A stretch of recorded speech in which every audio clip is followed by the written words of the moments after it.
네, 오늘 십계명 두 번째 시간으로 이것이 하나님을 사랑하는 방법이라는 제목으로 강의를 하려고 하는데, 우리 저번 주에 살펴봤던 것처럼 하나님을 향한 사랑의 의무, 그래서 1계명부터 4계명까지의 내용인데, 출애굽기 20장 3절에서 11절까지의 말씀에 이 내용들이 담겨 있습니다. 그래서 한번 펼쳐 놓으시고 이렇게 강의를 들으셔도 좋을 것 같고요. 이게 말씀이 길기 때문에 뒤에 어차피 다 한 번씩 읽어볼 거기 때문에 지금은 따로 읽지는 않겠습니다. 여호와께서 시내산 위에서 모세에게 이르시기를 마치신 때에 증거판 둘을 모세에게 주시니 이는 돌판이요 하나님이 친히 쓰신 것이더라라고 출애굽기 31장 말씀에 기록이 되어 있습니다. 성경을 보면은 말씀처럼 이 십계명은 두 개의 돌판으로 나누어져 있습니다. 게다가 다른 율법과 달리 십계명은 하나님께서 친히 쓰신 것이다라고 성경은 기록하고 있습니다.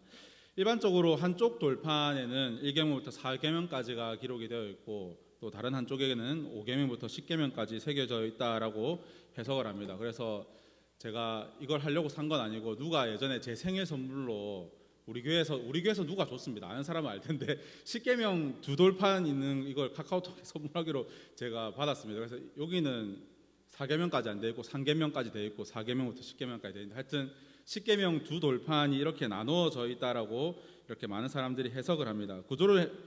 구조를 살펴볼 때 우리가 확인했던 것처럼 10계명의 구조에 따라서 이렇게 1계명부터 4계명 그리고 5계명부터 10계명까지 나누어져 있다라고 이렇게 그렇게 생각을 해서 나온 해석이긴 하지만, 사실 그렇게 바람직한 해석이다라고 할 수는 없습니다. 당시에 조약법 체결 간섭과 십계명 언약이 언약 문서라는 것을 생각을 한다면 십계명의 내용을 똑같이 두 개로 새겨 주셨을 것이다라고 해석을 하는 것이 조금 더 바람직한 해석이다라고 할 수 있습니다. 당시에 이 두 나라가 이 조약을 체결할 때 주권국과 이 봉신국이 똑같은 문서를 각각 나누어 가졌었기 때문입니다. 지금으로 보자면 어떤 거래를 하는 당사자가 서로 계약서를 이렇게 두 개를 나누어서 한 부씩 나누어 갖는 것과 같은 의미라고 하면 이해가 좀 쉬우실 것 같습니다. 오늘은 이 10계명 구조 중에서 1계명부터 4계명까지를 함께 살펴보려고 합니다. 지난주에 말씀드렸듯이 이 부분은 하나님을 향한 사랑의 의무가 나타나고 있습니다. 다른 말로 해서 하나님을 사랑하는 방법이 이 계명들에 기록이 되어 있다라는 것입니다. 애굽 땅 이 종되었던 집에서 인도하여 낸 내 하나님 여호와를 언약 백성으로서 우리가 어떻게 예배하고 어떻게 하나님을 사랑해야 되는지 1계명부터 4계명을 통해 우리가 확실하게 알 수 있습니다. 먼저 1계명의 말씀인데 한번 다 같이 읽어보겠습니다. 시작. 너는 나 외에는 다른 신들을 내게 두지 말라.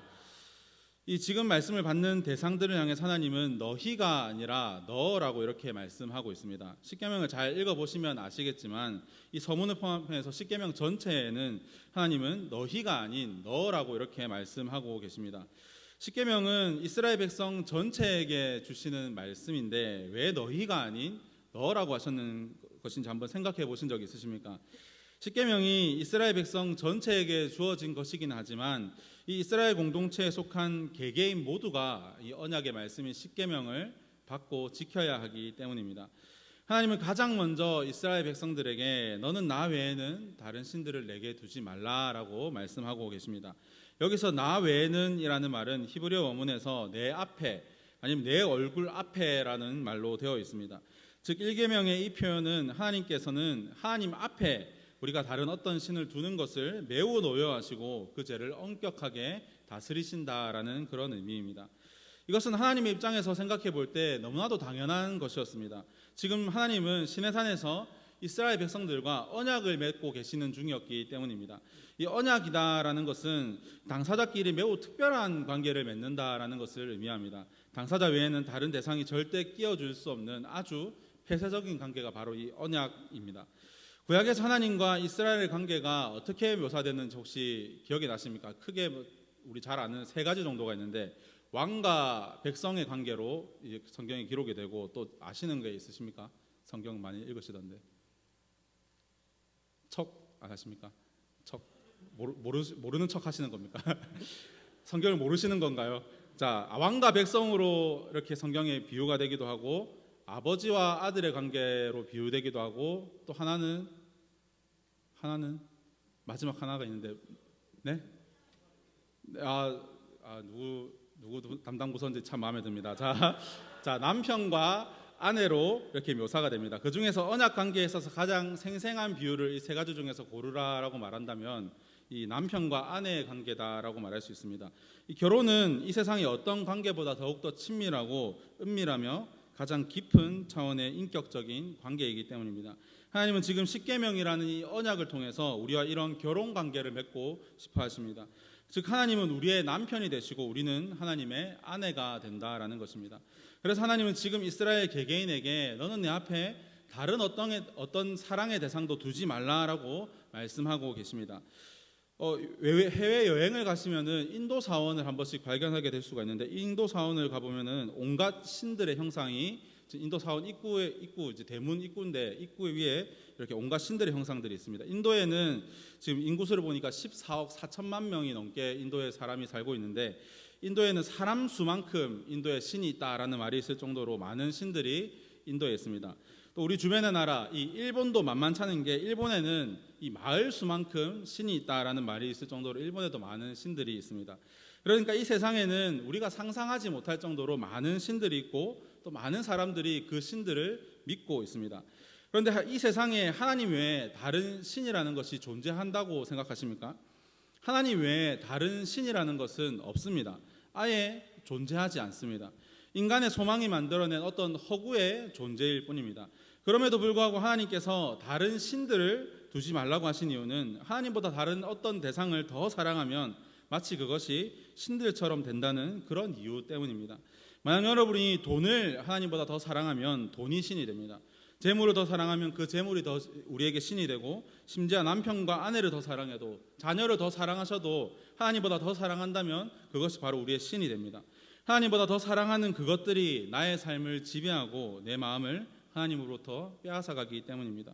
그래서 우리가 하나님 외에 다른 신들을 하나님 앞에 두고 하나님보다 더 사랑하는 것은 이 사진처럼 영적인 외도를 삼고 있는 것입니다.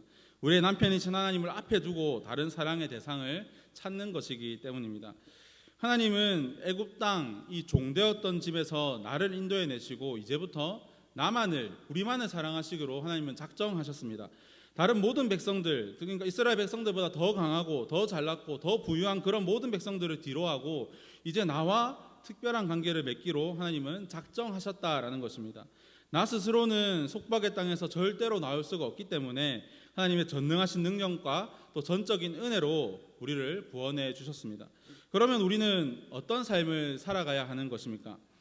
우리 고신교회 교리 표준인 이 웨스트민스터 교리문답의 가장 첫 질문에서 말하는 것처럼 우리의 인생의 최고의 목적이 하나님을 영화롭게 하고 하나님을 영원히 즐겁게 하는 것이 되어야 할 줄 믿습니다. 이스라엘 백성과 같이 영적 출애굽을 경험한 우리는 정말 이런 마음으로 가득 찬 생활을 하고 계십니까? 너는 나 외에는 다른 신들을 내게 두지 말라는 이 제1계명이 여러분을 향한 하나님의 간절한 구애의 말로 들리십니까? 우리를 다스리는 왕이자 전능하신 하나님이심에도 불구하고 당신보다 한없이 초라한 우리에게 누구보다 나를 가장 사랑하기 원한다라고 말씀하시는 하나님의 그 간절한 음성이 이 십계명의 말씀을 통해서 들리십니까? 우리가 다른 대상을 더 사랑하고 더 예배하면 하나님이 매우 노여하신다는 사실을 기억하시길 바랍니다.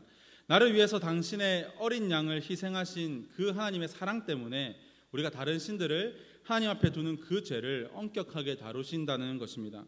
하나님의 언약 백성이자 우리가 신부로서 우리가 오직 하나님만을 예배하고 우리의 남편 대신 하나님만을 더욱더 깊이 사랑할 수 있는 그런 우리 모두가 될 수 있기를 간절히 소망합니다. 네, 이제 2계명 말씀인데 조금 길지만 같이 한번 읽어보겠습니다. 시작. 너를 위하여 새긴 우상을 만들지 말고 또 위로 하늘에 있는 것이나 아래로 땅에 있는 것이나 땅 아래에 물속에 있는 것에 어떤 형상도 만들지 말며 그것들에게 절하지 말며 그것들을 섬기지 말라. 나 내 하나님 여호와는 질투하는 하나님인즉 나를 미워하는 자의 죄를 갚되 아버지로부터 아들에게로 3, 4대까지 이르게 하거니와 나를 사랑하고 내 계명을 지키는 자에게는 1000대까지 은혜를 베푸느니라. 아멘. 이 계명이 길어 보이지만 이 긴 말씀을 한 문장으로 요약한다면 첫 부분에 나오듯이 너를 위하여 새긴 우상을 만들지 말라라고 이렇게 요약을 할 수 있습니다. 1계명이 예배와 사랑의 대상에 관한 것이라면은 2계명은 예배와 사랑의 방식에 관한 것입니다. 우리가 하나님을 예배하고 사랑하는 데는 특별한 방법이 있다라는 것입니다. 얼핏 보면은 1계명과 이 2계명이 좀 비슷한 말씀이 아닌가, 그냥 2계명은 1계명의 어떤 연장선상이 아닌가라는 생각이 들긴 합니다. 1계명에서 말했던 이 다른 신들이 2계명에서 말하는 우상이 아닌가 싶기 때문입니다. 하지만 자세히 보시면 2계명에는 새긴 우상을 만들지 말라고 말씀하시면서 곧 그 우상이 하늘과 땅과 물속에 있는 것의 어떤 형상이다라고 말씀하십니다. 즉 1계명은 다른 어떤 대상이 아닌 여호와 하나님만을 예배하고 사랑하라라는 이런 내용이고, 2계명은 하나님을 어떤 형상으로 만들어서 예배하고 사랑하면 안 된다라는 그런 내용입니다. 2계명을 이해하기 위해서는 당시의 문화적인 배경을 조금 아셔야 됩니다. 지금 우리가 하나님을 형상으로 만들어서 어떤 형상으로 만들어서 이것이 하나님이다라고 이렇게 예배하는 것은 없겠지만, 출애굽 당시 이스라엘 백성들에게는 이 일이 매우 자연스러운 것이었습니다. 그들은 400년 동안 애굽의 노예로 살면서 애굽에 있는 신들, 즉 새긴 우상들에 둘러싸여서 살아갔습니다. 애굽 사람들이 우상을 섬기는 모습을 매일매일 보면서 그 현상에 자연스럽게 동화되어져 버렸습니다. 그래서 이스라엘 백성들에게 어떤 신을 섬긴다라는 것은 어떤 형상을 만들어 놓고 그것을 경배하고 그것을 예배한다라는 그런 개념으로 굳어져 버렸다라는 것입니다. 400년이라는 시간 동안 굳어진 이 신 개념이 실제로 나타난 일이 언제입니까? 바로 시내산에서 율법을 받는 그 현장이었습니다. 이스라엘 백성들이 십계명을 받을 때에는 하나님이 이 땅에 오신 그 현장을 멀리서 바라보고 두려워했지만 하나님이 그들 가운데 충분히 임재해 계셨습니다. 그때 하나님에 관한 어떤 형상도 사실 이스라엘 백성들은 아무것도 보지 못했습니다.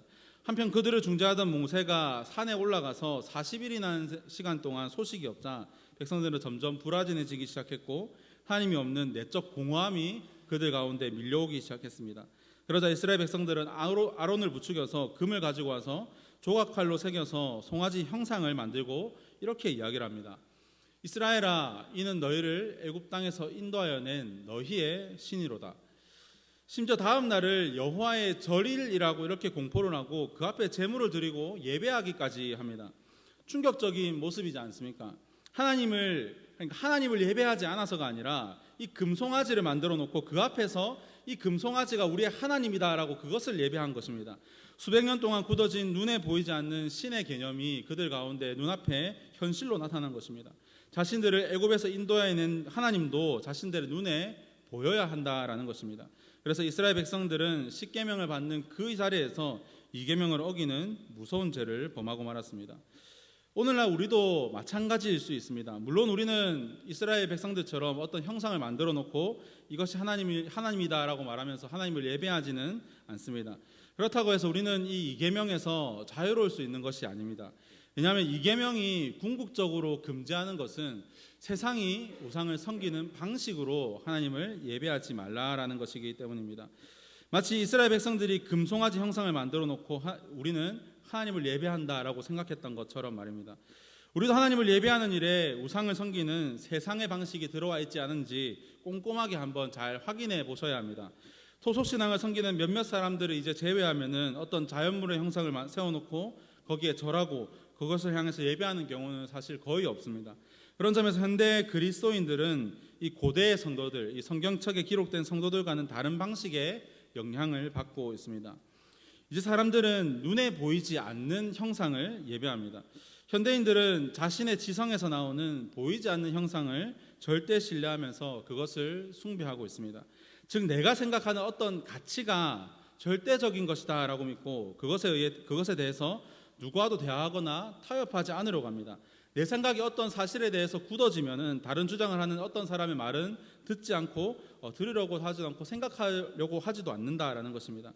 심지어 우리 그리스도인들조차도 성경이 아닌 나의 지성이 나의 어떤 판단의 기준이 되어서 나도 모르게 그것을 하나님을 예배하는 방식으로 삼아버리곤 합니다. 다른 말로 해서 우리의 상상으로 하나님을 예배하고 사랑한다라는 것입니다. 종교学者존 칼빈은 기독교 강요에서 우리의 지성은 우상을 만들어내는 공장이다라고 그렇게 말을 합니다. 우상을 만들어내는 우리의 지성에서 비롯된 예배의 방식은 결코 하나님을 섬기는 올바른 방법이 될 수 없습니다. 우리의 지성에서 나온 방식으로 예배하는 것은 결국 하나님을 엉뚱하게 예배하고 엉뚱하게 사랑하게 할 뿐입니다. 그래서 하나님은 당신을 사랑하고 예배하는 방식까지 이계명에 그렇게 길게까지 적어 가시면서 우리에게 알려주신 것입니다. 그렇다면 저와 여러분은 성경에서 말하는 방식, 이 성경에 지정된 방식으로 하나님을 사랑하고 예배하고 계십니까? 아니면 나도 모르게 세상이 우상을 섬기는 그런 방식으로 우리도 하나님을 예배하고 있지는 않습니까? 당연히 나는 아니라고 이렇게 생각을 하시겠지만 내가 생각하는 하나님 개념과 우리의 예배의 모습과 나의 일상 전체를 면밀하게 잘 살펴보셔야 할 것입니다. 한때 열린 예배가 한국 교회를 강타한 적이 있었습니다. 열린 예배라는 명분으로 세상의 문화와 패턴들을 무작정 수용을 해서 예배 방식에 혼란을 야기했던 적이 있습니다. 또 아무런 생각이 없이 사용하는 우리의 어떤 집에 있는 이런 신앙적인 상징물이나 또 성화 같은 것들을 잘못하면은 자칫 이계명을 범하는 방향으로 우리가 흐를 수 있다는 것을 기억하셔야 됩니다. 만약 이런 것들에 우리가 어떤 특별한 종교적인 의미를 부여하거나 마음속에서라도 혹시나 내가 그것을 통해서 하나님을 예배하려고 한다면 그 순간 나도 모르게 이계명을 범하고 있다라는 사실을 깨달으셔야 합니다. 이계명의 후반부 말씀인데 이 말씀을 통해서 하나님이 얼마나 이 형상을 가지고 예배하는 것을 싫어하시는지 우리는 알 수 있습니다. 난의 하나님 여호와는 질투하는 하나님인즉 나를 미워하는 자의 죄를 갚되 아버지로부터 아들에게로 3, 4대까지 이르게 하거니와 나를 사랑하고 내 계명을 지키는 자에게는 1000대까지 은혜를 베푸느니라. 질투하시는 하나님이다라고 말합니다. 우리가 하나님의 그 무한한 영광을 한낱 새긴 우상 따위에 담아내려고 하거나 또 우리의 얄팍한 지상으로 이 상상해내어서 그것으로 우리가 하나님을 예배할 때 하나님은 질투하신다라는 것입니다. 얼마나 질투하시는지 형상 예배를 통해서 하나님의 미움을 산 자는 3, 4대까지 그 죄를 갖게 하시고 하나님이 지정하신 방식으로 하나님을 예배하고 하나님을 사랑하는 자에게는 1000대까지 은혜를 베푸신다라고 말씀하고 계십니다. 이 말씀은 십계명이 언약의 말씀이기 때문에 이 말씀을 받고 지키는 자들에게 주어지는 언약적인 복과 그렇지 않은 자들에게 주어지는 언약적인 저주를 말하는 것입니다. 언약적인 복은 여러 가지 말로 표현이 될 수 있지만 십계명과 관련해서 말씀을 드려보자면 하나님을 올바로 섬기는 가정과 그 후손에 미치는 하나님의 함께하심과 보호하심이다라고 설명을 할 수 있습니다. 내가 하나님을 제대로 섬기고 잘 사랑한다면 나의 자녀들과 그 후손에게까지 영적으로 선한 영향력이 흘러가게 됩니다. 하나님께서 부모의 이 선한 영향력을 방편으로 삼아서 자녀들에게 믿음을 심어주시고 은혜를 베풀어 주신다라는 것입니다. 즉 언약에 신실하게 반응하는 부모의 자녀들이 구원의 상태로 들어갈 가능성이 크다라는 것입니다. 반대로 내 마음대로 신앙생활을 하고 하나님의 질투를 우리가 불러일으키는 그런 삶을 살아간다면 나의 자녀들에게 결국 그 불신앙의 요소들이 심겨질 수밖에 없게 됩니다. 이렇게 되면 하나님은 부모의 불신앙을 보시고 자녀들에게 구원을 위한 은혜의 방편을 한동안 베풀지 않으십니다. 바로 이것이 언약적 저주입니다. 그렇다고 우리의 자녀들이 아무런 죄가 없는데 오직 이 부모의 죄 때문에 나의 죄 때문에 언약적인 저주를 받는다라는 것은 아닙니다. 나의 연약함, 나의 부족함, 또 나의 불신앙 때문에 내 자녀가 믿음에 있지 않은 것은 아닌가라는 그런 생각은 잘못된 생각이다라는 것입니다. 부모의 불신앙을 보시고 자녀들에게 은혜의 방편을 베풀지 않으시는 것은 전적인 하나님의 주권에 속한 일입니다. 이 경우에도 자녀들이 형벌을 받는다는 것은 어디까지나 자녀들의 자신의 악한 본성 때문임을 기억하셔야 됩니다. 하지만 우리에게 언약적 복을 하나님이 더 주시려는 하나님의 마음을 우리는 깨달아야 합니다. 하나님을 미워하는 자의 죄를 갚는 것은 3, 4대까지만 이르지만 하나님을 사랑하고 그 계명을 지키는 자에게는 1000대까지 은혜를 베푸신다라고는 그 약속을 마음에 새기셔야 됩니다. 여기서 문자적으로 정말로 내가 잘 믿으면은 내 3, 4대까지만 복이 주어지고 또 저주가 주어지고 뭐 이렇게 1000대까지의 의미로 그렇게 보시면 안 되고 대조의 의미로 보셔서 우리에게 복을 주시려는 하나님의 마음이 훨씬 더 크다라는 그런 의미로 깨달으셔야 합니다. 어느 누구라도 자신의 죄에서 돌이켜서 하나님을 제대로 된 방식으로 예배하고 사랑한다면 언제든지 언약적인 복이 그의 가정과 그의 후손들에게 임할 수 있다라는 것입니다. 우리를 향하신 하나님의 이 크고도 높고도 깊은 그 사랑을 우리가 늘 신뢰하셔서 하나님을 바른 방식으로 예배하고 또 사랑하셔서 언약적인 복을 풍성히 받을 수 있는 이 자리에 있는 우리 모두가 될 수 있기를 주님의 이름으로 축복합니다. 다음으로 우리 상계명 말씀 한번 읽어보겠습니다. 시작. 너는 내 하나님 여호와의 이름을 망령되게 부르지 말라. 여호와는 그의 이름을 망령되게 부르는 자를 죄 없다 하지 아니하니라. 이 상계명에서 말하는 망령되게 부르지 말라라는 말은 원문에서 헛되이 들어올리지 말라라는 말로 번역할 수 있습니다. 여호와의 이름을 헛되이 들어올리다라는 이 표현은 내 말에 대한 어떤 보증으로 하나님의 이름을 내 마음대로 들먹이는 것을 의미합니다. 예를 들자면 하나님의 이름으로 맹세하고 거짓을 말하는 위증이나 사람들에게 하나님의 이름을 걸고 하는 경솔한 서원이나 또 쓸데없는 맹세들, 또 하나님의 이름을 거론하면서 하나님을 저주하는 신성모독과 같은 것들입니다. 이런 것들이 성경에 다 기록이 되어 있습니다. 원문의 이런 의미들을 고려할 때 여호와의 이름을 망령되게 부르지 말라라는 이 표현보다 사실은 여호와의 이름을 악용하지 말라라는 말로 번역하는 것이 조금 더 우리의 이해를 돕는 데 좋은 번역인 것 같습니다. 그래서 NIV 성경에는 이 부분을 미스유스라고 번역을 해서 원문을 조금 더 잘 살려서 번역을 하기도 했습니다. 또 상계명을 보시면 인칭 대명사가 바꾸어서 하나님이 말씀하고 계십니다. 앞서 하나님은 나 외에는 나 내 하나님 여호와, 나를, 내 계명 등으로 스스로를 가리켜서 이 1인칭을 사용하시다가 이 상계명에 이르러서는 여호와는 그의 이름을이라고 말씀하시면서 3인칭으로 바꾸어서 말씀하고 계십니다. 쉽게 말해서 스스로를 제3자인 것처럼 그렇게 하나님께서 말씀하셨다라는 것입니다. 이런 변화는 하나님 자신과 이 이스라엘 백성들 사이에서는 결코 범접할 수 없는 거리가 있다라는 것을 암시하고 있습니다.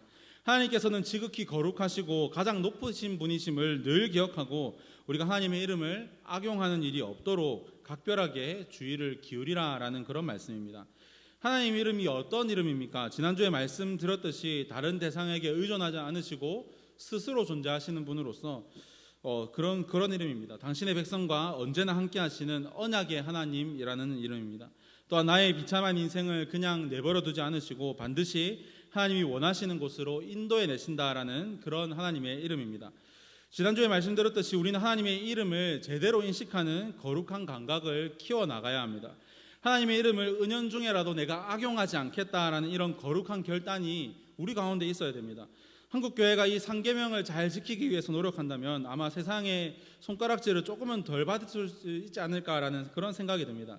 하나님의 이름을 빙자해서 법정에서 위증을 하는 교인들이 있고 지키지도 못할 일을 하나님의 이름을 걸고 경솔하게 서원하는 교인들도 있고 심지어 자신이 하는 말과 나의 행동이 하나님의 이름을 욕되게 만드는 신성모독인 줄도 모르고 계속 그 죄를 저지르는 교인들이 이 한국교회에 있습니다. 이런 이들의 우리 교역자들을 포함한 모든 성도들이 깨어 있어서 나도 잘못하면 하나님의 이름을 악용하는 이 상계명을 범하는 이 죄를 범할 수 있다라는 것을 기억해야 할 것입니다. 상계명의 말씀은 우리에게 분명하게 경고하고 있습니다. 여호와는 그의 이름을 망령되게 부르는 자를 죄 없다 하지 않겠다. 하나님의 이름을 악용하는 자를 죄 없다 하지 않겠다라고 하나님은 말씀하십니다. 이 말씀은 하나님을 모르는 이 저밖에 있는 세상 사람들이 향한 경고가 아닙니다. 그 사람들은 이 십계명에 관심도 없고 하나님에 대해서 관심도 없습니다. 상계명은 하나님의 언약 백성이다라고 말하는 당시의 이스라엘 백성들과 또 오늘 이 자리에 있는 우리를 향한 경고의 말씀입니다. 지극히 높으신 하나님의 이름을 은연중에라도 악용하는 일이 없도록 늘 깨어 계시길 바랍니다. 예수님을 믿어서 나는 이제 구원을 받았으니까 나는 이제 지옥 갈 일은 없지라는 그 말씀만을 붙잡고 하나님의 이름을 내 마음대로 악용하는 그런 파렴치한 인생을 우리가 살아가는 것이 아니라 구원받은 하나님의 언약 백성으로서 하나님의 거룩하심을 기억할 수 있는 저와 여러분이 되시기를 주님의 이름으로 축복합니다.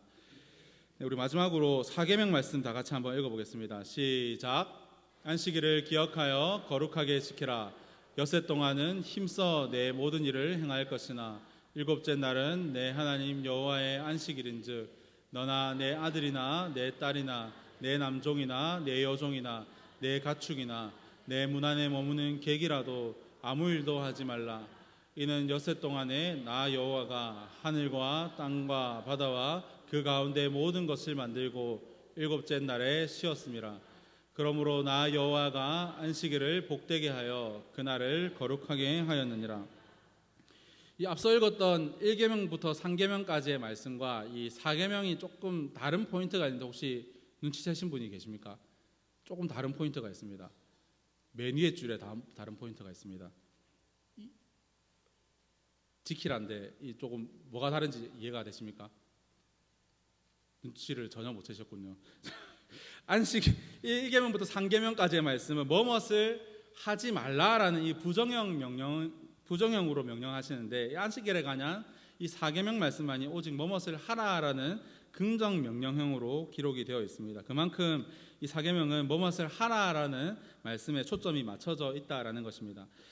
4계명도 히브리어 원문을 조금 더 정확하게 번역할 필요가 있는데, 히브리어 원문을 보면은 안식일을 기억하라, 그것을 거룩하게 하도록이라고 번역을 할 수 있습니다. 히브리어 원문에는 기억하라라는 말이 가장 먼저 나오고, 우리 번역에 있는 사실 지키라라는 이 말은 사실 히브리어 원어에 나오지 않습니다. 즉 원문의 강조점은 거룩하게 지키라는 어떤 행위에 있지 않고 오히려 가장 먼저 나오는 기억하라라는 이 말에 있다라는 것입니다. 물론 기억하라라고 해서 단순히 어떤 개념을 우리의 머릿속으로만 생각하라는 것이 아닙니다.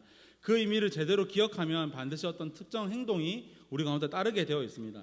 여기서 중요한 것은 그 행위를 만들어내는 원인이 기억하라라는 이 말에 있다라는 것입니다. 결국 행동이라는 이 결과가 나오는데 굳이 이런 구분을 할 필요가 없다라는 생각이 드십니까? 하지만 이런 미묘한 차이가 우리가 4계명을 실천하는 데 있어서 정말로 중요한 결과를 가져옵니다. 행위의 강조점을 우리가 두게 되면은 안식일에 무엇을 해야 되고 또 무엇을 하지 말아야 되는지부터 우리가 떠올리게 되는데, 결국 우리가 어떻게 행해야 되는가가 안식일 준수 여부가 결정되기 때문입니다. 도대체 안식일이 무슨 날이기에 하나님은 십계명 전반부에서 유일하게 긍정 명령형으로 강조해서 표현하고 계시는 것입니까? 안식일은 하나님의 창조 사역이 완성되었음을 기억하는 날입니다. 4계명 자체에 이 말씀이 포함이 되어 있습니다. 여기서 보듯이 하나님께서 6일 동안 하늘과 땅과 바다와 그 가운데 모든 것을 만드셨습니다. 그리고 모든 것을 만드셨다라는 것은 하나님의 창조 사역이 완성되었다라는 의미입니다. 그리고 7일째 되는 날에 하나님이 쉬셨다라고 말씀이 기록합니다. 이것은 이 날은 하나님이 6일 동안 창조하신다고 6일 동안 열심히 일하셔서 피곤하시기 때문에 휴식하셨다라는 그런 의미가 아니라 창조 사역이 완성되었음을 기념하고 기억하는 안식일이라는 것입니다. 그래서 하나님이 안식하셨던 그 모범을 따르라고 4계명은 우리에게 말씀하고 있습니다. 그렇게 말씀을 받는 언약 백성인 우리도 하나님의 그 모범을 따라서 6일 동안 열심히 일하고 7일째 되는 이 안식일에 쉬어야 합니다. 쉬면서 아무것도 하지 않는 것이 아니라 하나님의 창조 사역이 완성되었음을 기념하고 우리의 창조주 하나님을 기억하는 것이 우리에게 있어야 한다라는 것입니다. 안식일에 그런데 유대인들은 아직까지 이 의미를 잘 알지 못해서 안식일에 아무것도 하지 않는 것으로 안식일을 지키려고 합니다. 안식일에 일을 하면 안 된다라고 이렇게 되니까 안식일 전날에 가스레인지 불을 가장 약하게 켜놓고 잠을 잡니다. 그래서 불을 켜는 일을 할 수 없기 때문에, 그래서 만약에 이 불이 잠자는 사이에 꺼졌다 그러면은 안식일에는 이제 아무 이유 없이 차가운 음식을 먹을 수밖에 없는 겁니다. 그리고 안식일에 일을 하면 안 되니까 유대인들이 사는 아파트에는 엘리베이터가 독특하게 작동을 합니다. 이 샤밧 엘리베이터라고 해서 엘리베이터가 안식일에는 1층부터 이 꼭대기층까지 모든 층에 멈추어서 일정 시간 조금 있다가 이렇게 다음 층으로 넘어가고 이렇게 됩니다. 버튼을 누르는 일을 할 수 없기 때문에 엘리베이터가 이렇게 작동을 하게 만들어놨다고 합니다. 이뿐만 아니라 비가 와도 안식일에 천막을 치지 말라는 그 계명 때문에 우산을 펼 수가 없고, 운전하는 것도 일이기 때문에 안식일에 전통 유대인들이 사는 구역에서는 대중교통도 다니지 않는다라고 말합니다. 이런 일들이 지금 이 시간에도 일어나고 있다고 하니 얼마나 안타까운 일인지 모르겠습니다. 이처럼 안식일은 하나님의 창조 사역이 완성되었음을 우리가 기억하고 기념하는 날입니다. 또한 안식일은 하나님이 언약 백성에게 주신 구원과 해방을 기억하고 지키는 날이기도 합니다. 이것은 4계명의 또 다른 본문인 신명기 5장에서 발견할 수 있습니다. 너는 기억하라, 내가 애굽 땅에서 종이 되었더니 내 하나님 여호와가 강한 손과 편팔로 거기서 너를 인도하여 내었나니 그러므로 내 하나님 여호와가 내게 명령하여 안식일을 지키라 하느니라. 10계명 본문 중에 차이 나는 본문이 딱 한 군데 있다고 했는데 제가 4계명이다라고 말씀을 드렸습니다. 안식일의 위의 말씀에 대해서는 같은 내용을 말하지만 그것을 지켜야 되는 그 이유가 출애굽기와 신명기에서 다르게 나타나고 있습니다. 앞서 살펴보았듯이 출애굽기에서는 창조 사역의 완성과 관련해서 안식일의 이유가 나오지만 신명기 말씀에서는 이 구원 사역의 성취와 관련해서 그 이유가 나타나고 있습니다. 재미있게도 이 말씀 원문에서도 첫 단어가 기억하라라는 그런 말입니다. 무엇을 기억하라는 것입니까? 애굽 땅에서 내가 종되었던 사실을 기억하고 또 하나님께서 전능하신 그 능력으로 나를 거기에서 인도해 내신 것을 기억하라라고 말합니다. 바로 이 사실 때문에 안식일을 지키라고 신명기 말씀 우리에게 명령하고 있습니다. 사계명에는 또 하나의 차이가 있는데 출애굽기에는 안식일을 기억하라라고 말하고 있지만 신명기에는 안식일을 지켜라라고 말하고 있다는 것입니다. 즉 신명기에서 지키라는 말도 이 행위의 개념이 아니라 기념하라라는 의미입니다. 즉 어느 한 날을 정해서 그것을 특별하게 기념하라는 의미에서 지키라라고 말하고 있다는 것입니다. 그럼에도 불구하고 창조 사역의 완성을 안식일로 기억하라는 이 출애굽기의 말씀보다는 구원 사역의 성취를 안식일로 지키라라는 이 신명기의 말씀이 우리에게 조금 더 강력하게 들리는 것이 사실입니다. 게다가 조금 전 말씀드린 것처럼 신명기의 사계명에도 이 기억하라라는 내용이 표현이 덧붙여져 있습니다. 즉 신명기 5장에서 말하는 안식일은 언약 백성이 특별하게 기억해야 할 뿐만 아니라 또한 특정한 날도 우리가 기념하여서 지켜야 한다라는 이런 결론이 나오게 됩니다. 이 질문에 답을 찾으려면 먼저 출애굽기와 신명기가 기록된 배경을 다시 한번 더 떠올려 보셔야 됩니다.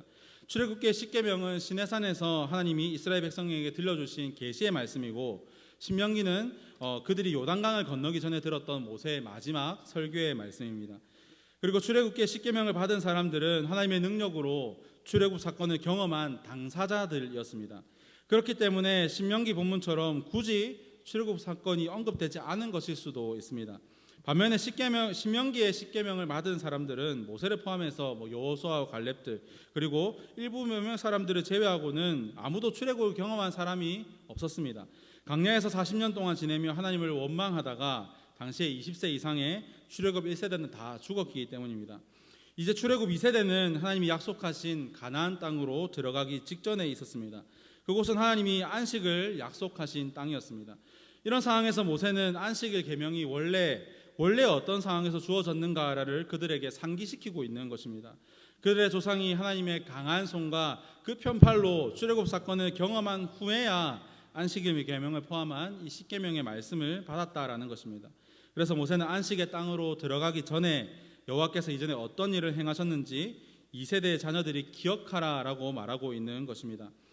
정리해보자면 안식일은 하나님의 창조 사역이 완성되었음을 기억하는 날이고, 출애굽기 말씀에 따르면 그렇게 되는 것이고, 또한 언약 백성에게 주신 구원과 해방을 기억하고 지키는 날입니다.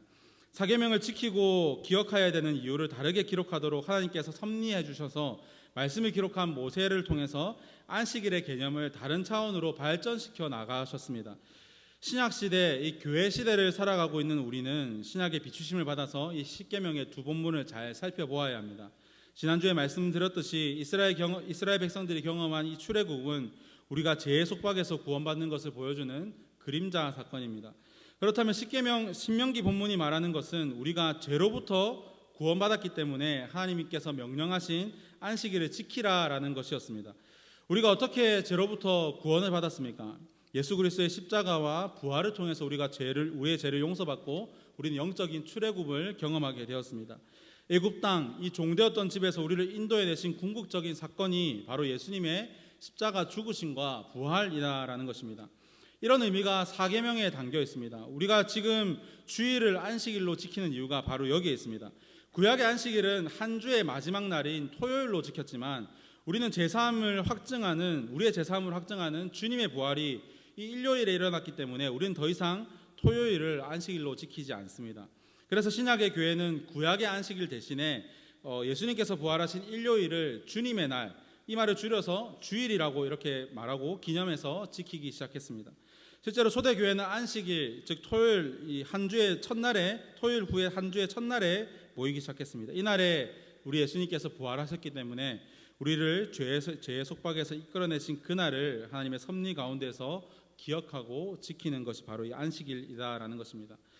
그렇다면 여러분은 주일을 어떻게 기억하고 어떤 마음으로 이 안식일을 지키고 계십니까? 주일마다 애굽 땅 이 종되었던 집에서 인도해 내신 하나님의 은혜에 감사하며 이 안식일을 지내고 계십니까? 주님의 십자가와 부활의 의미를 우리가 제대로 기억하시고 그렇기 때문에 이 한 주간의 가장 특별한 날로 우리가 이 주일을 기념하여서 주일을 잘 지키고 계십니까? 아니면 혹시 설교가 오늘은 왜 이리 긴가? 오늘 저 강의가 저번 주는 짧게 하더니 오늘은 왜 이리 긴가? 라면서 예배를 버티고 계시지는 않으십니까? 아니면 주일에 봉사하는 것을 얼른 다 마치고 집에 가서 내가 참된 안식을 누려야지 이런 생각만 하고 계시지는 않습니까? 안식일 계명의 본질은 이전의 내 모습이 어떠했는지를 기억하고 지금 하나님의 은혜로 새 삶을 살고 있음을 감사하고 지키는 것입니다. 이것이 안식일을 거룩하게 지키는 주일 성수입니다. 그런즉 누구든지 그리스도 안에 있으면 새로운 피조물이라 이전 것은 지나갔으니 보라 새 것이 되었도다.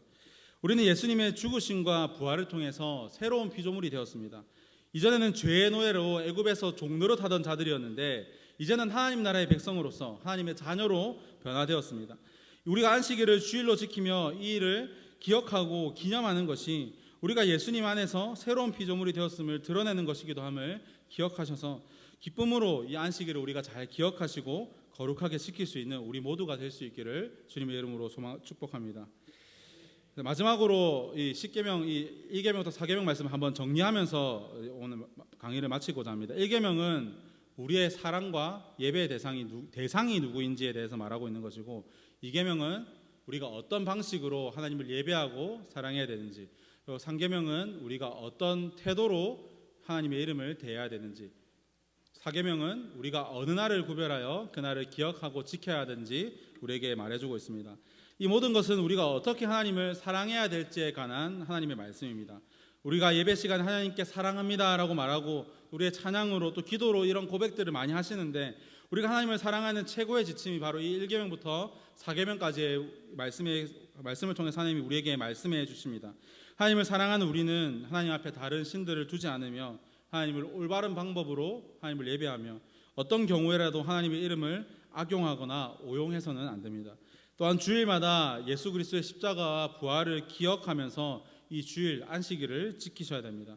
그것이 하나님의 언약 백성으로서 하나님을 바르게 예배하고 하나님을 바르게 사랑하는 길이다라는 것을 우리가 기억하셔서 날마다 하나님을 뜨겁게 사랑할 수 있는 저와 여러분이 되시기를 주님의 이름으로 축복합니다.